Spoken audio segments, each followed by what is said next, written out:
Fooling around as a printer paid for the indulgence of being a small-town editor, Bill Reinking liked to say.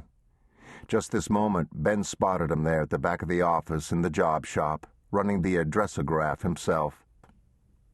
As ever, his father looked like a schoolmaster out of place, peering foggily through his bifocals while he fed the dog-tag-sized subscription plates into the small machine for it to stamp those names and addresses onto the out-of-town mail wrappers. Ben remembered now. The office help, Janie, had moved to Arizona, where her husband's tank corps was in training. Past his own reflection in the glass of the door, Ben watched his father at his lonesome chore until it started to hurt.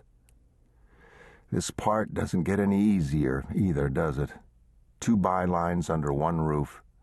At least we both write with the pointed end. He taught me that. With that, he stepped inside to the subtle smell of ink fresh on newsprint, calling out as cheerfully as he could, "All the news that fits again this week?" "Ben!" The addressograph made empty thumping sounds onto wrappers until his father could shut it down.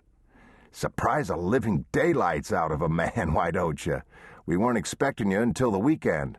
"Well, guess what? The Air Transport Command turns out to be full of surprises.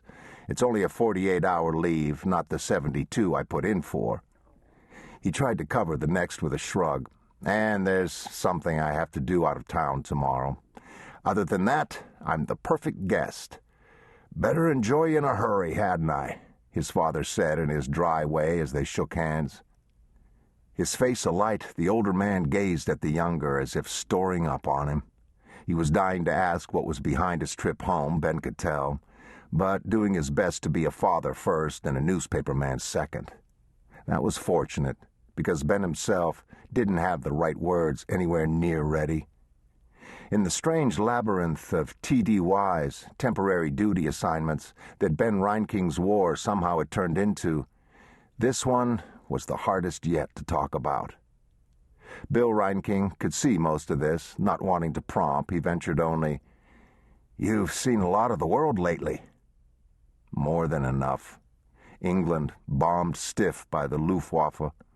New Guinea, beachheads backed against Japanese-held mountains 2 miles high. The close call from Akak over Palau on a B-17 ride. The even closer one no one was being told about. Not exactly pleasant conversation, any of it. Ben got rid of it for now in mock heroic fashion. It was hell out in those there islands." His father laughed uncertainly. After a moment, the bifocals tilted up in appraisal. "Nice addition to your uniform, by the way." "The Ernies," Pyle and Hemingway preeminently, but newsmen's slang for war correspondents as a species, "don't have that." "This?" Self-consciously, Ben rubbed the new silver bar of a full lieutenant on the tab of his shirt collar. Another hole in the law of averages. The promotion had caught him by surprise almost as much as the blindside orders that landed him back at East Base yet again.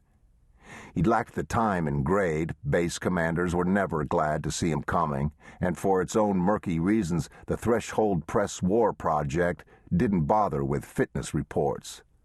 So why boost me from Shavetail all of a sudden? What do the bastards have in mind from me next? For his father's sake, he forced a grin. "It doesn't amount to that much, Dad, to outrank civilians." All during this, each looked the other over to see how he was holding up since last time. Bill Reinking was bald to the back of his head, but his ginger mustache still matched the color of Ben's hair. His strong glasses schooled a square-cut face on a chunky man into the most eager kind of lookout, the news digger's close curiosity that he had passed on to his son.